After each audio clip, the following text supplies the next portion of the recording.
Welcome back to CUT by super grades. मेरा नाम है स्नेहा दुबे और आज मैं आपको बताने वाली हूँ एक ऐसी मेथड जिससे आप 90% प्लस अपने बोर्ड्स के अंदर स्कोर कर सकते हो। साथ ही साथ इस मेथड के अंदर होने वाली है 3 से 4 स्ट्रैटेजी जो कि आपको फुल्ली प्रिपेयर बनाएगा।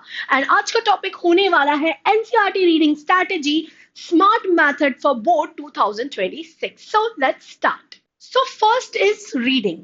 That means line by line NCERT study. मतलब अब आपको यहाँ पे अगर आप पॉइंट्स देखोगे तो आपको जो है वो read the chapter like a story. So first of all you need to read chapter जहाँ पे आप खुद की स्टोरी, खुद का कंक्लूजन, कैरेक्टर, ये सारी चीजें अपने माइंड में बिल्ड करते हो। सेकेंड वेरी इंपॉर्टेंट थिंग जो है वो है कि don't take notes in the first round, क्योंकि अगर आप पहली बार में ही नोट्स बनाने लग जाओगे तो कहीं ना कहीं आप उस चीज को अंडरस्टैंड करना छोड़ दोगे। So try to read NCERT twice thrice. ठीक है, वो आपके ऊपर डिपेंड करता है। पहली बार में आप सिर्फ पढ़ो, सेकेंड टाइम में आप उसको समझने की कोशिश करो और थर्ड टाइम में आप अपने नोट्स बनाओ। ये सबसे बेस्ट मेथड हो सकता है आपके लिए। सेकेंड, अगर मैं बात करूं तो फोकस ऑन हेडिंग्स, सब heading, diagrams and table. So basically आपको बहुत अच्छे से समझना है कि पहले हेडिंग हमारी क्या होने वाली है, राइट? उसके नीचे आपको सब हेडिंग क्या लेके जानी है। उसके बाद आप देखोगे कि आप डायग्राम पे फोकस करोगे कि अगर एक पर्टिकुलर आंसर या पर्टिकुलर चैप्टर है तो उसमें डायग्राम की इंपॉर्टेंस कितनी है। अगर आप अपने आंसर को टेबल फॉर्मेट में दे रहे हो in a very neat and clear way तो उससे बेटर कुछ नहीं हो पाएगा, क्योंकि एग्जामिनर भी उस चीज को अंडरस्टैंड करेगा और आपको भी कॉन्सेप्ट की पूरी क्लैरिटी होगी, राइट? इसके बाद हम बढ़ते हैं understand what each topic means, not the exact line. So suppose अगर आपका एनसीईआरटी का किसी भी चैप्टर का एक पर्टिकुलर टॉपिक है, तो अगर आपने टॉपिक को एक बार समझ लिया कि ये टॉपिक आपसे क्या कहना चाहता है, ये किस चीज के बारे में है, तो उसकी लाइन का जो कंक्लूजन है वो कहीं ना कहीं आपके माइंड में आ जाएगा और आप उसको प्रॉपरली आंसर कर सकते हो step by step. So try to understand कि टॉपिक आपसे क्या कहना चाहता है और उसका मतलब क्या है।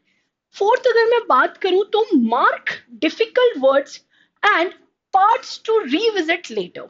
ठीक है, तो अब क्या होता है कि जैसे आपने डिक्शनरी अगर छोटे में कभी पढ़ी होगी तो हम बहुत सारे ऐसे टफ वर्ड्स होते थे जिसको हम फाइंड आउट करते थे।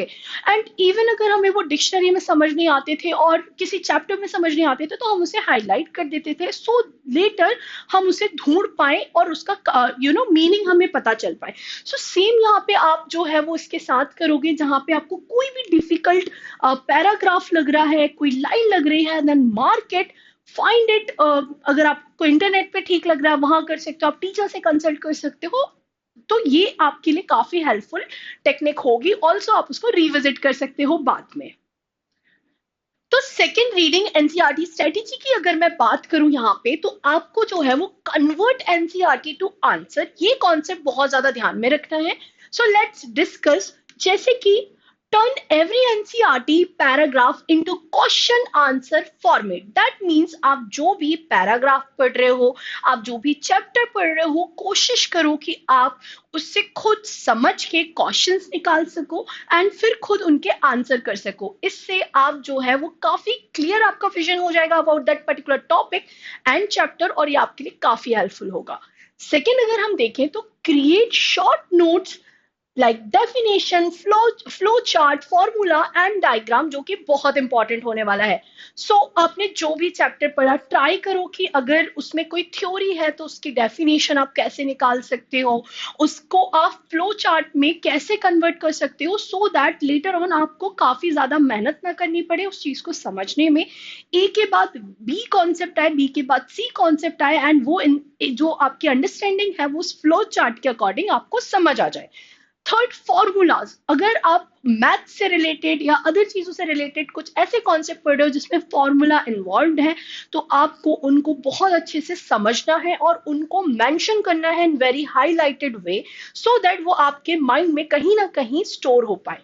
इसके बाद diagrams are very important part in NCERT, क्योंकि डायग्राम पे आपको काफी अच्छे मार्क्स जो है वो मिल जाते हैं और ये कहीं ना कहीं आपके लिए बहुत अच्छा एडवांटेज भी माना जाता है। इसके बाद अगर आप देखोगे तो आपको जो है वो प्रैक्टिस करनी है writing answer with exact NCERT language. So basically ऐसा मैंने आपको इसलिए बोला क्योंकि जब आप एग्जाम हॉल में होते हो आपके पास काफी ज्यादा प्रेशर होता है, एंड यहाँ पे थ्रू आउट द जर्नी आपने प्रैक्टिस नहीं की होती कि आपको आंसर कैसे फ्रेम करना है, कैसे एग्जैक्ट लैंग्वेज में लिखना है। तो वहां जाके आपकी जो राइटिंग का फॉर्मेट होता है वो काफी इधर उधर हो जाता है, जिससे आपको मार्क्स नहीं मिलते। सो दैट आपको जो है वो एग्जैक्ट प्रैक्टिस करनी है टू अचीव गुड मार्क्स। इसके बाद नेक्स्ट अगर आप देखोगे तो use NCERT exemplar plus PYQ to test your understanding.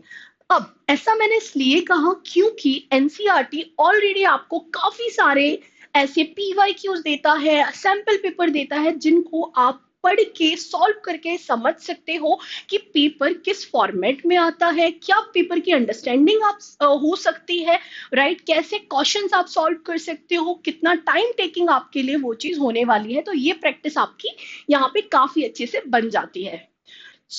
अगर आप कंफ्यूज हो रहे हो कि कैसे आपको पीवाईक्यूज मिलेंगे, कैसे आपको सैंपल पेपर मिलेंगे, तो ये सारी चीजें आपको हमारे टेलीग्राम चैनल पे मिल जाएगी, वो भी एब्सोल्युटली फ्री, जिसकी लिंक जो है वो आपको डिस्क्रिप्शन बॉक्स के अंदर देखने को मिल जाएगी। तो जल्दी से जाओ और हमारे चैनल को आज ही ज्वाइन करो। आगे बढ़ते हैं। यहाँ पे अब हम बात कर रहे हैं रिवीजन साइकिल की, जो कि बहुत इंपॉर्टेंट पॉइंट माना जाता है। चाहे आप फिर बोर्ड्स के लिए पढ़ रहे हो, आप प्री बोर्ड्स के लिए पढ़ रहे हो, ये काफी इंपॉर्टेंट फैक्टर भी देखा गया है, राइट। यहाँ पे आपको जो है वो revise within 24 hours, then in 7 days, then every 15 days. मतलब जब आप इस साइकिल को फॉलो करोगे तो आपके कॉन्सेप्ट कभी भी आपके माइंड से इजीली स्किप तो बिल्कुल नहीं होंगे। जैसे कि आपने अगर आज कोई XYZ टॉपिक पढ़ा, उसको आप कल फिर से रिवाइज कर लो। जब आपने उसे कल कर लिया विद इन 24 आवर्स, आप उसको 7 डेज बाद फिर पिक करो एंड 15 डेज बाद फिर पिक करो। आप इसको छोटे छोटे बल्क में भी कर सकते हो। फॉर एग्जाम्पल आप 3-4 जो चैप्टर है उनका बंच बना के उनको इस मेथड में भी फॉलो कर सकते हो, जो कि आपके लिए काफी बेस्ट रहेगा। सेकेंड, अगर हम बात करें तो यूज माइक्रो रिवीजन, जैसे कि charts, mind map, sticky notes. जब अगर आप सोने जा रहे हो तो आप छोटे छोटे स्टिकी नोट्स को अपने बेड के अराउंड, अपनी स्टडी टेबल के अराउंड उनको स्टिक कर सकते हो, सो दैट जब आप पास होते हो लेटर ऑन आपको वो चीज दिखती है और वो आपके माइंड में हाईलाइट होती है। आप उसको अपने कंप्यूटर टेबल पे, अपने लैपटॉप पे, अपनी बुक्स पे भी अटैच कर सकते हो, वो आपके लिए काफी बढ़िया रहेगा। इसके बाद अगर देखो तो आप छोटी छोटी सी चार्ट्स के फॉर्मेट में भी चीजें बना सकते हो, अपने नोट्स में उनको कैरी कर सकते हो। इसके बाद जो है वो आपको 3 to 4 PYQ सॉल्व करने हैं आफ्टर एवरी चैप्टर रिवीजन, ठीक है। तो ये करने से आपकी प्रैक्टिस काफी अच्छी होगी, अंडरस्टैंडिंग काफी अच्छी होगी, और आप कहीं ना कहीं एक्यूरेट वे में उस चीज को कंप्लीट करने की जो है आपकी प्रैक्टिस हो जाएगी। इसके बाद keep a week topic list and revise it more frequently. से हम सबको पता होता है कि हमारी कमजोरियां क्या हैं, ठीक है। अगर आप अकाउंट से हो तो आप अकाउंट्स में किस पर्टिकुलर चैप्टर में फंस रहे हो, अगर आपको हिस्ट्री के बड़े बड़े कॉन्सेप्ट याद नहीं होते, ठीक है, चीजें याद नहीं होती, डेट्स याद नहीं होती, या कोई पर्टिकुलर चैप्टर है जो आपको काफी हेक्टिक लगता है, तो आप उनको नोट कर सकते हो, सो दैट आप उनको बार बार रिवाइज करो। भले छोटे छोटे पोर्शन में आप रिवाइज करो, बट एक दिन वो चीज कंप्लीट हो जाएगी। So try to do this, and ये आपको काफी हेल्प करेगा। So that's all from my side. I hope आपको ये इन्फॉर्मेशन काफी अच्छी लगी हो, आपको समझ आया हो कि कैसे आपको स्ट्रेटेजी फॉलो करनी है और कैसे अपने बोर्ड्स में अच्छे मार्क्स अचीव करने हैं। ऑल्सो अगर आपको कोई भी डाउट है आप मुझे कमेंट बॉक्स में बता सकते हैं। साथ ही साथ आप हमारा 1-on-1 सेशन जो है वो बुक कर सकते हैं, जिसकी लिंक आपको डिस्क्रिप्शन बॉक्स के अंदर मिल जाएगी। And thank you so much for watching this video.